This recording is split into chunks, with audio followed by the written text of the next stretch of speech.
Hello guys, Charles here and welcome back to my channel.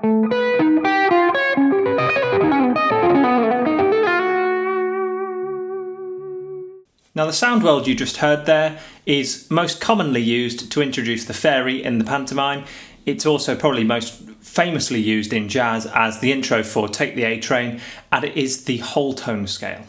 The wholetone scale is Messiaen's first mode of limited transposition, and it's also Allan Holdsworth's scale number 15 in his Just for the Curious book. If you want a really in-depth explanation of what the Messiaen modes are all about and what a mode of limited transposition is, then do check out the Messiaen mode 3 video, which you can see up here. Then I did another of Messiaen's modes, the diminished scale, which again you can see up here. So as the name suggests, the wholetone scale is built entirely from tones, which if you are American you probably call whole steps. So all we do to build the wholetone scale is go tone, tone, tone, tone, tone until we get back to the note that we started on. So let's do all of these examples in the key of A, and on the open A string the wholetone scale would look and sound like this.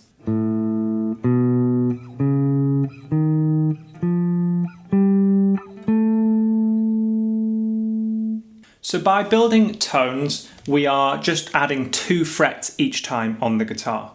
There's a couple of other ways you should be able to play this scale on the guitar rather than just playing it on a single string, obviously. Now, because of the symmetrical nature of all of these scales, they fit really nicely on the guitar. And so one of the really important shapes you need to know for the wholetone scale, and we're going to go 3 notes per string, starting with 5, 7, 9 on the low E string.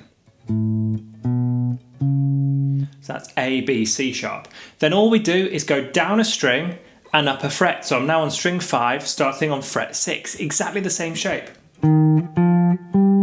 Down a string, up a fret. Down a string, up a fret.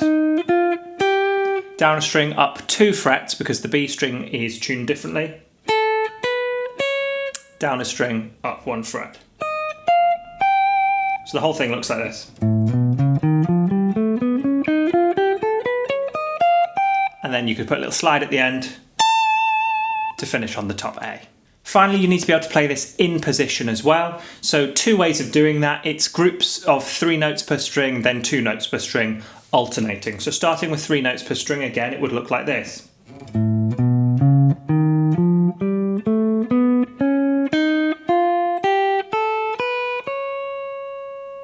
And starting 2 notes per string would look like this.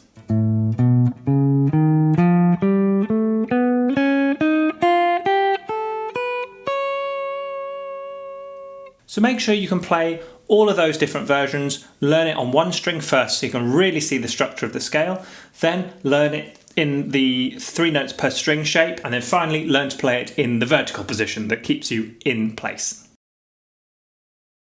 Now, because the wholetone scale is only a 6-note scale, there's not that many chords living within it. So let's look at what harmony we've got when we build a root 3rd, 5th, 7th chord, as we've done in the previous videos. So obviously, in any scale, we've got a root, and in this instance, we've got major thirds. So the wholetone scale always builds major thirds. There are no minor thirds within the wholetone scale. Then, if we look at the 7th, we can see that we've only got the minor 7 at the top. So we've got a major third and a minor 7, which is a dominant structure. However, we've got 2 choices with regards to the 5th. We've either got a flat 5th or a sharp 5th.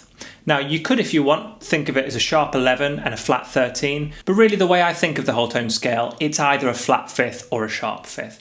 So our 2 options really with regards to harmony in the wholetone scale are a 7 flat 5 chord and a 7 sharp 5 chord. Now, we also have a major 2nd within this scale, so those could be a 9 flat 5 or a 9 sharp 5. So nice easy voicing for a 7 flat 5 would look something like this. Or this. And it gives us a really nice tritony sound. Then a nice voicing for a 7 sharp 5 would look like this. Or this. The sharp 5 is the most wholetone sounding because this is an augmented scale having a raised 5th. So seeing as those are the only chords that really live within this scale, therefore it's a great scale to use in those dominant contexts. So if you see a flat 5 or you see a sharp 5, then Wholetone is probably your go-to, as well as some of the other scales we've already talked about. Now, as I said at the beginning, this scale is often used to introduce the fairy and the pantomime. It can sound a bit naff and a bit cheesy, this scale. I've always considered it to be a bit outdated or a bit old-fashioned, and if I want to sound like a sort of 30s or 40s musician, I would use the Wholetone scale. But that's unfair, and as we've discussed in the previous two videos in this Messiaen mode series, there are some tricks we can do to stop these scales sounding too symmetrical and too repetitive. And let's have a little look at the lick you heard at the beginning of the video, and hopefully you'd agree it doesn't sound too symmetrical and it's maybe a bit more of a modern sound.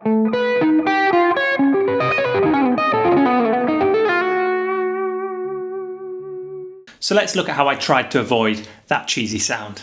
So the first thing we want to do when we're trying to avoid something sounding too symmetrical is to use really large intervals, or break up the intervals so that it's really difficult to connect the dots, so to speak. You know what you're doing, you know you're playing a Wholetone sound world, but it takes a while for the listener to cotton on because the intervals are here, there and everywhere. So this first idea, I'm starting with an interval of a ninth, which is obviously a very wide interval.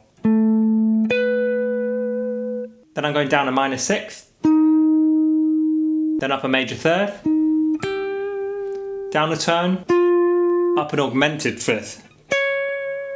So we've got some pretty wide intervals there. We've got a ninth, augmented fifths, major thirds, sixths, quite wide intervals there. Obviously the third is an exclusion to that, but we've got this pattern so far. Now that's a pretty modern sound to my ear anyway.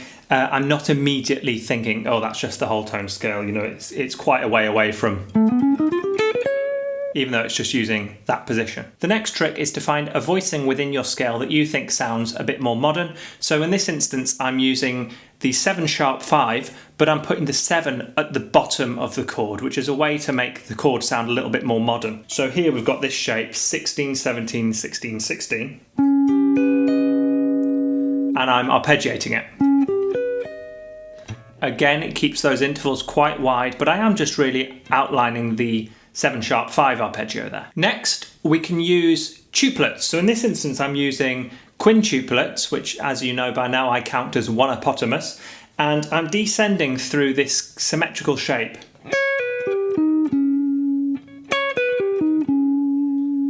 Then sliding into a new position, got a tenth there, so another wide interval from that 14 to the 16. Then descending through the same shape I just descended through. So rather than being 16, 17, 18, I'm now 14, 15, 16. So sequencing there, sliding downwards again, and then ascending back through the shape I just descended through. So instead of, it's... And then to finish off the lick, a little bit of a sort of encirclement there to finish off the lick. So although the Wholetone scale is a simple scale to learn, and it's got quite an obvious sound to it, by using certain tricks we can break up the sound and make it a little bit more modern sounding, and it's certainly not as dated as it kind of appears at first. So using a wide intervallic approach, unfamiliar chord voicings or wider chord voicings, as well as sequencing ideas through the scale, are really good ways of breaking it up and just trying to disguise the symmetrical pattern of all of these symmetrical modes. I hope you found that one useful, guys. Please leave me a comment down below if you liked this video, and let me know any other topics you'd like me to cover here on this channel. Please do give this video a like, subscribe, ding the notification bell, and share with any of your friends who need to learn their Wholetone scale. And as always, I hope you're all doing very well, getting plenty of practice in, and I very much look forward to seeing you in the next one. Cheers! Roll up, let me embed a story you'll never forget. A drip, drip, you're drowning in debt now. You can't buy your way out, and I heard you find it difficult to cope.